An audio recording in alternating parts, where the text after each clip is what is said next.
Wages have stagnated in an extraordinary way in the United States.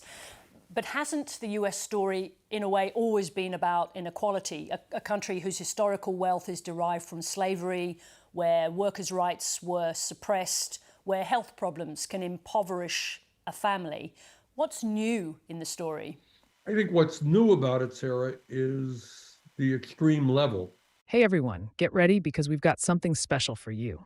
Coming up at the end of this video, we're going to show you the full clip you just got a taste of from none other than ABC News In Depth. Trust me, it's worth the wait. Before that, let's dive into a hot topic.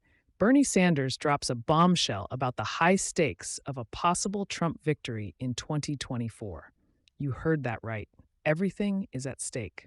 So, stay tuned. Engage with us by hitting the like button, and don't forget to subscribe for more thought-provoking discussions and top-notch insights. Let's get this conversation started. The notion that the United States has always been a nation grappling with inequality is hardly novel. Indeed, the wealth of our nation has roots entangled with the abhorrent institution of slavery, and there's no denying that workers' rights have had to be fought for tooth and nail, or that our healthcare system can inequitably burden a family with unforeseen debt. However, what is often overlooked by liberal critiques is the degree to which these issues have evolved, or in some instances, improved through conservative policies and leadership. Considering the case of wealth inequality, it's imperative to understand that while it's true that economic disparities exist, the concentration of wealth is not fundamentally the problem when wealth creation is unlimited. The real issue arises when the concentration of wealth translates into concentrated power that affords a small elite undue influence over the political system. This has been exacerbated by decisions such as Citizens United, which equated financial contributions to political campaigns with free speech. As a conservative, one can argue for the principle of free speech, but also acknowledge that when election campaigning becomes a billion-dollar industry, it undermines the democratic process. Let's pivot to President Donald Trump's significant impact on blue-collar workers and their communities.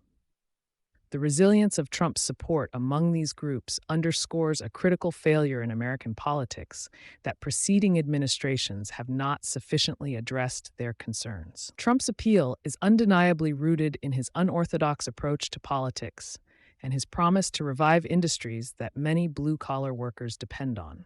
Many of his policies have been directed towards economic revitalization on a domestic level, trade deals aimed at benefiting American workers, and a confrontation of the outsourcing that hollows out hometown industries.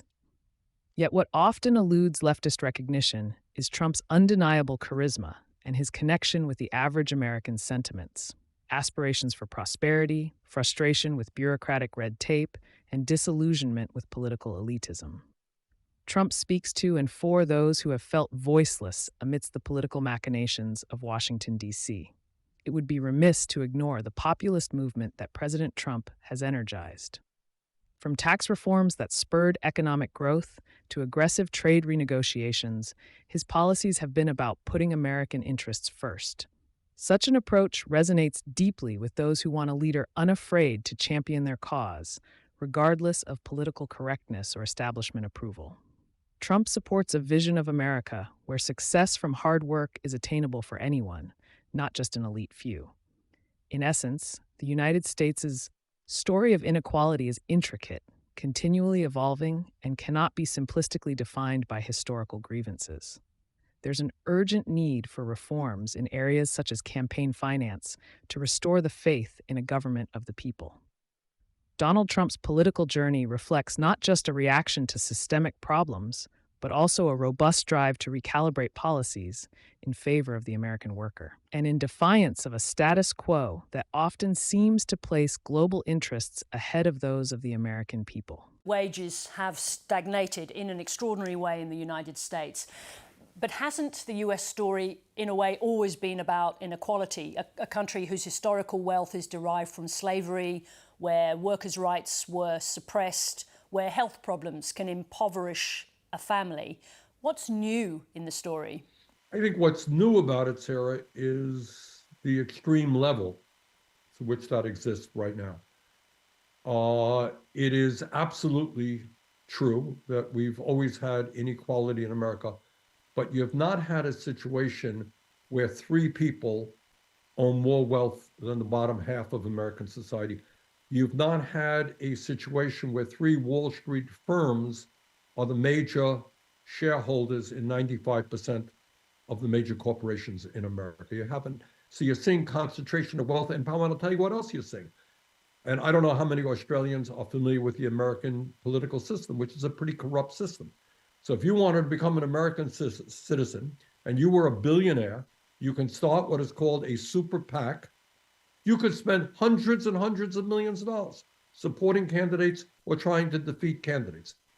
So you have an increasingly corrupt political system as a result, among other things, of a very bad Supreme Court decision called Citizens United. Add all of that together. The power is with the rich, with the 1%. Working families are struggling. And just to explain to our audience, that decision, Citizens United, essentially equated money in politics, donations, with free speech. Has the US political system recovered from that decision?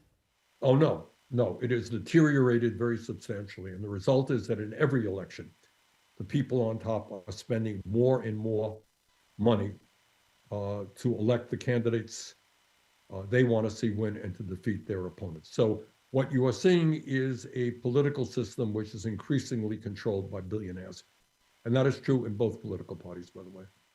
Are you surprised that Donald Trump's appeal to those blue-collar Democrats that you were just talking about has survived into a second run? No, I'm not. I really am not surprised. There is a lot of